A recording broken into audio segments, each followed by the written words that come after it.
नमस्कार, आप देख रहे हैं ग्रेटर जम्मू और मैं हूं आपके साथ नीतू सिंह। करंट अफेयर के नए एपिसोड में आप सभी दर्शकों का ग्रेटर जम्मू के चैनल में स्वागत है।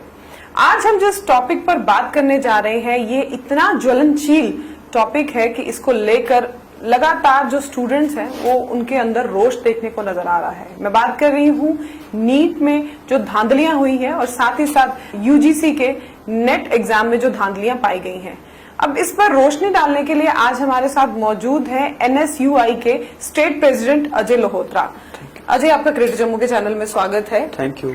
जिस तरह से इस समय का टॉपिक जो है वो बड़ा हॉट टॉपिक है और जो खासकर अगर यूथ की बात की जाए तो जिस तरह से लगातार नीट के एग्जाम जो है उसे रद्द किया गया, फिर यूजीसी के नेट के एग्जाम को रद्द किया गया। बच्चों का ये मानना है कि हमारा भविष्य जो है उसके साथ खिलवाड़ किया जा रहा है। आप क्या कहेंगे इस बात को लेकर? देखिए, इसमें तो कोई शक नहीं है कि ये जो सरकार है, आप पैटर्न देख लीजिए, चाहे आप बिहार में देख लीजिए, यूपी में देख लीजिए, जम्मू कश्मीर में देख लीजिए, यहाँ पे भी तो प्रॉक्सी तौर पे सेंटर की ही गवर्नमेंट है। जहां जहां बीजेपी की सरकार है वहां पे पेपर लीक का आपको पैटर्न मिलेगा। वही यहाँ पे हो रहा है। आपने बात की नीट की। नीट में मैं आपको बताना चाहूंगा, नीट का जो रिजल्ट था एज पर शेड्यूल वो 14 जून को निकलना था, लेकिन उन्होंने एनटीए ने इस तरीके की चालाकी की कि 4 जून को निकला। हाँ, उन्होंने 4 जून को निकाला। 4 जून को क्यों? क्योंकि उनको पता था देश में लोकसभा चुनाव के नतीजे आ रहे हैं, पूरी सेंटर ऑफ अट्रैक्शन इस टाइम वही है, मीडिया, लोगों की, आम लोग भी यही चर्चा करते हैं। तो उसको लेके इन्होंने 4 जून को आनंद फानंद में रिजल्ट निकाल दिया। और इतिहास में पहली बार हुआ है कि 67 स्टूडेंट्स जो है वो ऑल इंडिया रैंक 1 है, 720 आउट ऑफ 720।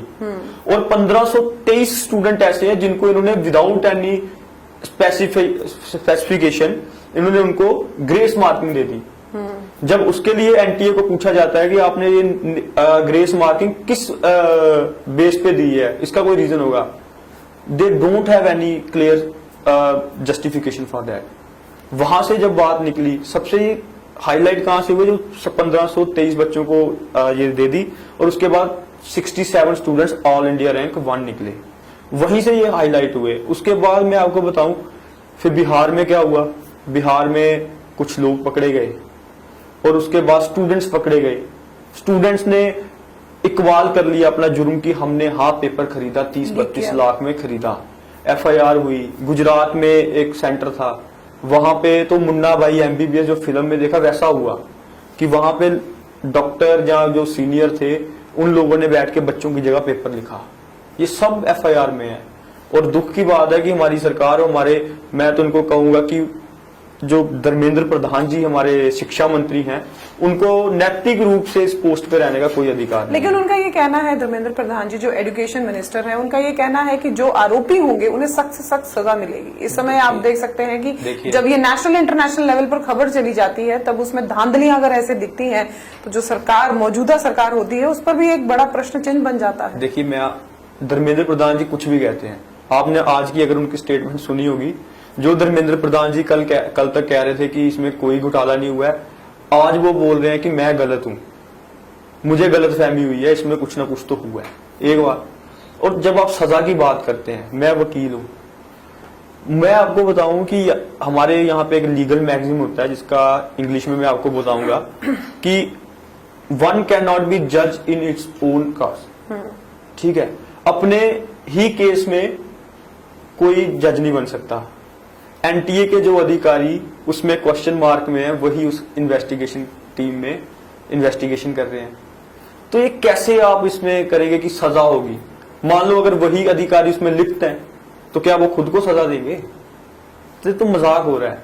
देखिए, इसमें हमारी मांग ये है कि सुप्रीम कोर्ट के जजेस की निगरानी में हाई लेवल सीबीआई इंक्वायरी हो और इसमें जो भी दोषी हैं, एनटीए से लेके स्टूडेंट्स तक, उन सब के ऊपर कार्रवाई होनी चाहिए। और इसका हल ये है, उन 24 लाख छात्र जिनका भविष्य इसमें लगा हुआ है दांव में, उनके लिए भविष्य सिर्फ इतना है कि पेपर नीट का जो है वो रिकंडक्ट करवाया जाए। दूध का दूध और पानी का पानी हो जाएगा। अगर वो 67 स्टूडेंट्स सच में उस काबिल थे, तो वो फिर से AIR टॉपर हो जाएंगे। लेकिन जहां देखा गया कि नीट के एग्जाम को रद्द किया गया, धांधलियां भी इसमें घोषित हो गई कि इसमें धांधलियां भी हुई है, लेकिन फिर भी उसके बाद कंडक्ट क्यों नहीं किया जा रहा नीट के एग्जाम को? देखिए, ये सरकार ऐसी है ना, मैं आपको वही तो बता रहा हूँ, इनका क्रोनोलॉजी, इन्होंने एक वर्ड दिया, क्रोनोलॉजी समझिए। किसान आंदोलन हुआ, सारी मंत्रियों की फौज, हर जगह लोकल लीडर से लेके इंटरनेशनल लीडर तक सब यही बोल रहे थे कि ये बहुत ही बढ़िया कानून है, ये जो 3 कानून है ये बहुत बढ़िया है। उन किसानों को जिनके लिए वो कानून बने थे उनको पसंद नहीं थे, लेकिन सरकार बोली थी नहीं आपको नहीं पता, लेकिन ये आपके लिए बहुत बेनिफिशियल है। बाद में यही सरकार पलट गई। तो आज भी ये वही चीज कर रहे हैं, ये एडमेंट हो गए हैं, इगोइस्टिक हो गए हैं। जब गलती करना एक चीज है, लेकिन गलती मान लेनी चाहिए, क्योंकि वो आपको छोटा या बड़ा नहीं करेगी। राजनीति हर चीज नहीं होती। उन 24 लाख स्टूडेंट्स का भविष्य दांव पे है। और नीट एक ऐसा फील्ड है कि जैसे आम घरों के बच्चे होते हैं, माँ बाप सोचते हैं मेरा बच्चा जहाँ इसमें JEE का पेपर होता है, डॉक्टर या इंजीनियर बनेगा, है ना। 2-2 साल, मुझे पता है, मेरे अपने घर की बात है, मेरी सिस्टर ने कोचिंग की, आकाश मैं नाम लूंगा, मतलब इंस्टीट्यूट से कोचिंग ली, तो वहां पे पूरा फैमिली एक उम्मीद से देखती है कि हमारा बच्चा डॉक्टर बन जाएगा, इंजीनियर बन जाएगा। माँ बाप खून पसीने की कमाई लगाते हैं। आजकल इतना बड़ा ये बिजनेस बन गया है, 2-2, 3-3 लाख कोचिंग्स की फीस है सिर्फ। बिल्कुल माँ बाप करते हैं, लेकिन जब वो अपने खून पसीने की कमाई, और बच्चे मैंने खुद देखा हुआ है, रातों रातों तक पढ़ते हैं, पूरी रात पढ़ते हैं। और जब ऐसे बच्चों के साथ, मेरिटोरियस स्टूडेंट्स के साथ, आम घरों के बच्चों के साथ कोई अमीर ज़ादे, किसी का बाप पैसे वाला है, वो 30 लाख रुपए देके पेपर खरीद के अपने बच्चे को डॉक्टर बना देगा, तो हमारे देश का भविष्य कहाँ पे जाएगा? ये तो थी चलो नीट एग्जाम की बात। अब बात करते हैं UGC नेट एग्जाम की। उसमें तो सिर्फ संकेत ही मिले हैं, और संकेत मिलने के बाद जो है उसे रद्द कर दिया गया। लगभग 11 लाख के करीब उसमें स्टूडेंट्स जो थे जिन्होंने शिरकत की थी। देखिए, मैं आपको बताता हूँ, कहते हैं वो दूध का जला छाछ भी छान छान के पीता है, वही हिसाब है। इनको पता था कि NTA द्वारा ही कंडक्ट एक पेपर में पूरा देश इस टाइम पे आक्रोशित है। जिस दिन UGC नेट का पेपर हुआ, मैं भी उसका एक एक्सपीरियंस था, मैं यूनिवर्सिटी का स्टूडेंट हूँ, तो मैंने भी उसमें पेपर दिया LLM में, तो UGC नेट लॉ में। तो उसमें जब हम निकले, वहीं पे एक बच्चों में एक चर्चा हो गई थी कि यार ऐसे हो गया वैसे हो गया, मतलब इरेगुलरिटीज और जो बातें निकल रही थी। लेकिन ये तो पेन और पेपर मोड पे हुआ था ना। पेन पेपर मोड में, नीट भी तो पेन पेपर मोड पे हुआ। हाँ, दोनों पेपर्स की अगर बात करें, उसमें तो उससे क्या फर्क पड़ता है? जब आपने पूरा सेंटर खरीद लिया, आपने पेपर 1 दिन पहले ही, 2 दिन पहले ही बच्चों को दे दिया, तो उसमें पेन पेपर मोड में तो फिर वो ज्यादा घातक हो जाता है काम। दूसरा, मैं आपको बता रहा हूँ, बड़े सारे सेंटर्स पे ऐसी ऐसी बातें आई हैं कि फोटो चेंज कर देते हैं रोल नंबर स्लिप पे। मान लो आपका पेपर है, मेरा फोटो लगा के मैं दे के आ रहा हूँ, मतलब इस तरीके की सेटिंग हुई है। और इनको पता था कि UGC नेट में भी बहुत सारे स्टूडेंट्स, लाखों की तादाद में स्टूडेंट अपियर हुए। जब वहां पे भी स्टूडेंट प्रोटेस्ट करना शुरू हो गए, ये दूसरी तरफ से भी गिर जाएंगे, और ज्यादा इनके ऊपर क्वेश्चन मार्क लग जाएगा।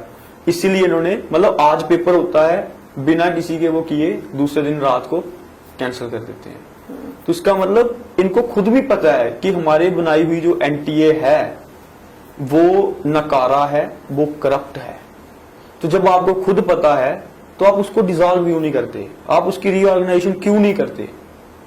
क्योंकि मैं सिर्फ ये कहना चाहता हूं, सरकारें किसी की भी हों, लेकिन भविष्य देश का है।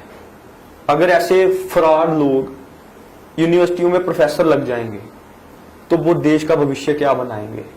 वैसे ही अगर नकली डॉक्टर बन जाएंगे तो वो तो डॉक्टर बनने के बाद जिसने 30 लाख रुपए खर्चा किया है सिर्फ सीट खरीदने के लिए, वो तो आगे जाके लोगों की किडनियां बेच के ही पैसा पूरा करेगा ना। अच्छा, बात की जाए अगर धांधलियों की, तो सिर्फ ये केंद्र में बैठी हुई बीजेपी सरकार की वजह टाइम पर ही नहीं हुई है। ये जब कांग्रेस सत्ता में थी तब भी उस टाइम पे बहुत ऐसी धांधलियां देखने को नजर आई है। मैं किसी को जस्टिफाई नहीं कर रहा।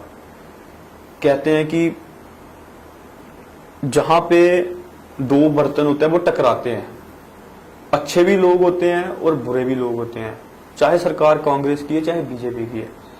लेकिन आप इस चीज पे रिसर्च कर लीजिए, 2014 से लेकर 24 तक आज तक और पीछे एक पैटर्न बन चुका है, न्यू नॉर्मल बन चुका है ये पेपर लीक जो है। पहले होता था कहीं इक्का दुक्का कहीं हो गया, ये मतलब छोटा मोटा एग्जाम कोई 4th क्लास का ये वो, लेकिन ये बड़े एग्जाम जो हैं जिनकी अभी अब तो यहाँ तक स्वर उठने लगे हैं सोशल मीडिया पे कि यूपीएससी की भी वो की जाए, जहां से हमारे देश के सबसे उच्चतम अधिकारी निकलते हैं। तो किस दिशा में जा रहे हैं हम लोग?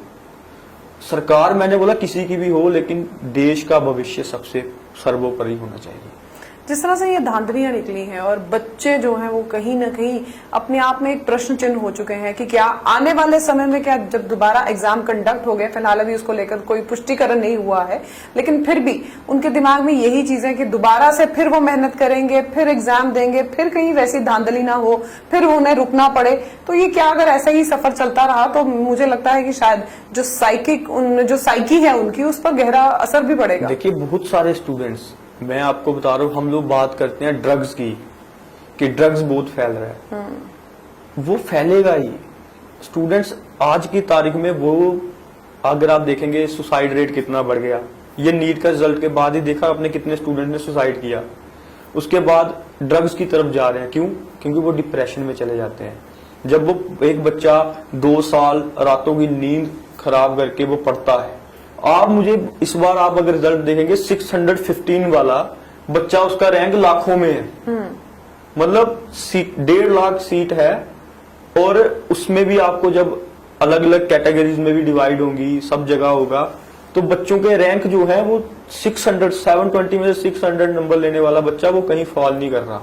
क्यों? क्योंकि इन धांधलियों की वजह से जो पैसे वाले हैं वो पेपर खरीद के वो 720 नंबर ले रहे हैं, जो बच्चे मेहनत कर रहे हैं वो कहीं उनका कुछ बन नहीं रहा। तो ये चीजें जो है, और ग्रेस मार्किंग जिनको और ज्यादा, मतलब पेपर भी लो और ग्रेस मार्किंग भी करो। ग्रेस मार्किंग क्या, आपने बाकी स्टूडेंट्स को, अब बहुत एक जगह मैं सुन रहा था एनटीए की क्लैरिफिकेशन, उन्होंने बोला कि हमें कुछ स्टूडेंट्स ने मेल दी कि हमें वहां पे टाइम पूरा नहीं मिला। मतलब एक सेंटर से एक स्टूडेंट ने मेल कर दी एनटीए को कि मुझे टाइम नहीं मिला, उन्होंने उसको ग्रेस मार्किंग दे दी। तो हिंदुस्तान में कितने सेंटर्स बने हुए थे? क्या आपने उसकी कोई तहकीकात की? मतलब वो क्वेश्चन मार्क सीधा सीधा लगता है कि they are favouring their favourite students, पैसा जिससे माल लिया है। इसलिए इसका हल वही है, सबसे पहले तो इमीडिएटली रीट को, जो नीट का एग्जाम है, इसको रिकंडक्ट करवाएं, और उसके बाद इसकी हाई लेवल जांच हो, सुप्रीम कोर्ट के जजेस की निगरानी में सीबीआई इंक्वायरी हो। जब कानून बना दिया संसद में, आपने पिछले सेशन में देखा, लास्ट सेशन में कानून बना था पेपर लीक पे, 1 करोड़ का उसके ऊपर इन्होंने रखा, जुर्माना रखा, जेल रखी बहुत सालों की, लेकिन उसको इम्प्लीमेंट कौन करेगा? क्या सरकार के लिए, अब मैं थोड़ा सा वो कहूंगा कि जैसे बोलते हैं यहाँ पे ऐड भर के कि पापा ने वार रुकवा दी, रशिया और यूक्रेन की वार रुकवा दी, क्या वो पापा अब यहाँ पे नीट का पेपर का लीक होने से नहीं रोक पाए?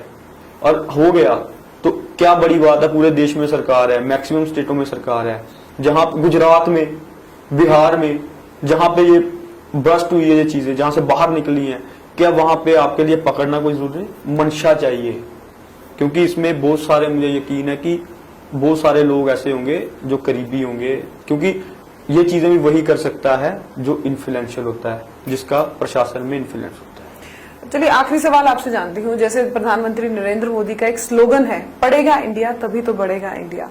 अब उसके तहत अगर उस बात पर जाएं तो वाकई में एजुकेशन की तरफ बहुत सारे नए जो रिफॉर्म्स हुए हैं वो वाकई में काबिल तारीफ है, लेकिन कहीं ना कहीं जिस तरह से नीट एग्जाम या नेट का एग्जाम, उसमें धांधली जो है वो अपने आप में एक प्रश्न चिन्ह तो बनता ही बनता है, लेकिन जहां स्लोगन है, क्या उस चीज को वो जस्टिफाई कर पाएगा? पढ़ेगा इंडिया तभी तो बढ़ेगा इंडिया। स्लोगन्स तो बहुत दिए गए हैं, उस पे ऊपर मैं नहीं जाऊंगा, लेकिन जब आपने कहा पढ़ेगा इंडिया तभी तो बढ़ेगा इंडिया, मुझे बताइए सरकारी कॉलेजों में मैक्सिमम सीटें जो हैं वो अब फाइनेंस करे, सेल्फ फाइनेंस कर दी हैं, प्राइवेट कर दिया एजुकेशन, कैसे पढ़ेगा इंडिया? अपनी राजनीति चमकाने के लिए जम्मू कश्मीर में 30% रिजर्वेशन कर दी, ओपन मेरिट वाला 30% में आ सकता है, कैसे पढ़ेगा इंडिया?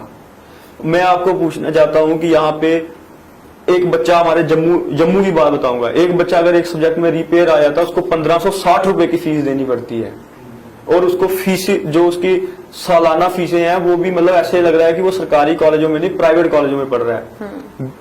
50-50 हजार 90-90 हजार फीसें हैं। कैसे पढ़ेगा इंडिया? ये सिर्फ स्लोगन कहने और सुनने को अच्छा होता है, लेकिन जब तक आप इन चीजों को ग्राउंड लेवल पे ठीक नहीं करेंगे तब तक ना आगे बढ़ पाएगा इंडिया, और ऐसे ही पेपर लीक होते रहे तो ना आगे बढ़ पाएगा इंडिया। शुक्रिया अजय, इतने देर हमारे साथ बात करने के लिए शुक्रिया। Thank you. तो ये थे हमारे साथ NSUI के स्टेट प्रेसिडेंट अजय लोहोत्रा जी, जिनसे हमने बातचीत की। जिस तरह से नीट और UGC नेट के एग्जाम में धांधलियां पाई गई हैं उस पर हमने एक वार्तालाप की, और इनका ये कहना है अगर इस तरह से ही धांधलियां होती रही तो कैसे बढ़ेगा इंडिया और कैसे आगे बढ़ेगा इंडिया। क्या कुछ कहना चाहते हैं इस वीडियो के बारे में कमेंट सेक्शन में कमेंट करके जरूर बताइएगा। तब तक के लिए मुझे दीजिए इजाजत। अगले हफ्ते करंट अफेयर्स के एपिसोड में एक नए विषय पर नए तरीके से चर्चा करेंगे। तब तक के लिए मुझे दीजिए इजाजत। कैमरामैन अजय साडू के साथ मैं नीतू सिंह, ग्रेटर जम्मू के लिए धन्यवाद।